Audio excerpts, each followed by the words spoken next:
you might remember when I first moved into this house about a year or so ago, I ended up spilling coffee and ruining one of the Gateway machine's video cards, and had a whole long drawn-out ordeal with Gateway to try to replace that video card, and they refused to claim that spilling coffee was an act of God, even though it was. God gave us coffee, God gave me the cup, God gave me the money to buy the computer, therefore it was vicariously an act of God. Of course, they didn't swallow this, and, well, neither did I, because, of course, the coffee spilled. I couldn't just sop it out of the carpet.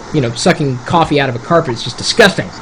Anyway, ended up kind of damaging a few components, be spilling, any kind of liquid that isn't necessarily water or some kind of alcohol that evaporates quickly. Liquid and hardware tend not to get along. I got a frantic email a little earlier saying, I spilled pop on my laptop, what do I do? And unfortunately, the best defense is a good offense. And if you spilled that kind of liquid onto a laptop, you could be in trouble. Depending on how well that laptop keyboard was sealed off from the rest of the system. I could tell you that the way to solve that problem in the future is possibly, well, at least mitigating that issue, getting one of these things. It's a laptop skin or just a keyboard skin, and you'd have to get one specifically designed for your keyboard. This one happens to be designed for the MacBook Pro, so it fits nice and cleanly over it and stops any dirt, debris, or liquids from getting in there. Of course, if liquid got in there, it would probably go through the speakers and ruin their laptop. Anyway, I don't know. What do you guys think? So we've got ST Thor and Wireless Packet on the line. Do you have any ideas about this, or to stop any kind of spillage from happening apart from not bringing liquid anywhere near your computer at all? Well, I know with especially the later model Dells and other laptops like that, the keyboard is actually sealed from the rest of the computer and is removable. So you can just actually swap out the keyboard. Dell can do this for you, and it's not inexpensive, but it's not that expensive either. I think it was like $100 or something like that. Because my roommate did it in college and had to take it back to the tech lab at school, and they replaced the keyboard with a fresh one. And I think, like Lenny was saying earlier, it's important to try to get the liquid out of there as soon as possible to try and prevent stickiness and stuff. Yeah. Also, with soda, geez, you spill something like soda in there with the sugar, it'll definitely get really sticky in the computer. Definitely, probably first thing is just to power the machine off as quickly as possible. Unplug it and try and get it upside down. Get some towels, soak it up, and if you have like a can of compressed air, just try and hopefully it didn't get past the keyboard. Like Alan's saying, on some of the newer laptops, they have like a little spill-resistant keyboard built in where it'll just basically just go over the laptop. But if you have, like on my Dell Latitude, I have fans, like little holes for the fans on the top of the keyboard here, and hot air comes out the sides. And if water spills in there, it's just going to go right in to the laptop. So you're trying to get that out as fast as possible. I think you would use probably a can of compressed air. Yeah, but just if it's like Swat is saying in the chat room, when you unplug it, you also have to remember to pull the battery in a laptop. Yeah, because you want to stop the electrical power and make sure that thing's. It's really tricky because it's such a sensitive piece of equipment.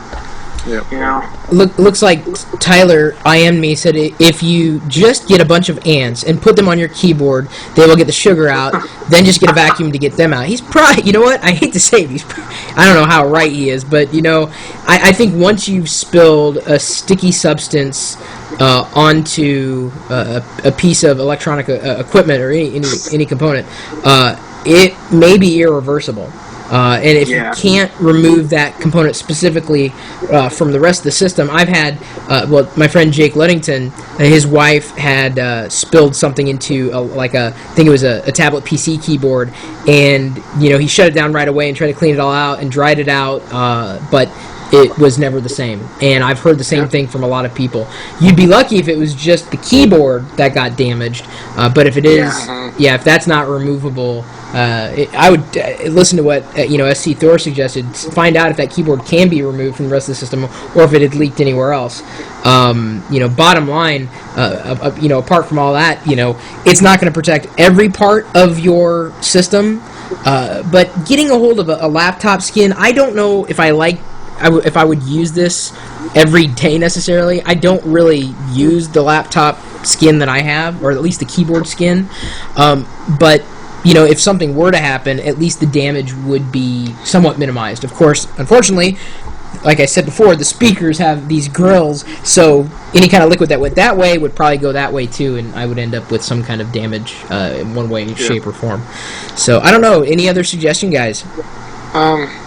That's what I was going to say. Okay. I was going to say that... Get a spill-proof mug or something to keep your liquids in after your computer. Yeah, or try and look for, like, if you're in the market for a newer laptop, I think, like, Toshiba uses some LifeSmart technology where, like, they seal in the keyboard and prevent spillage on top of the system. Yeah. So you could soak it up with, like, a towel or something so it doesn't get into the laptop. And of course, if it's just a regular keyboard, I'd chuck it. Unless, of course, it's one of those $1,200 Optimus keyboards. Oh, yeah. Or even the like $200 Logitech ones with the LCD screen and all the extra buttons and stuff. Yeah. But really, I don't know. With your regular, $15 or $20 keyboard, just toss it and get a new one. Probably the best advice is just to be, don't drink. Try not to spill anything. Be careful. And and I will tell you this. Sippy cup.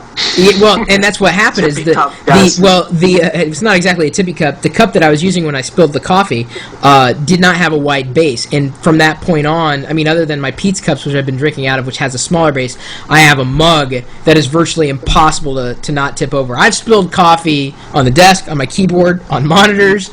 I mean, I've spilled coffee in a lot of places. It always makes me very nervous because if it hits the wrong component, that's it, game over.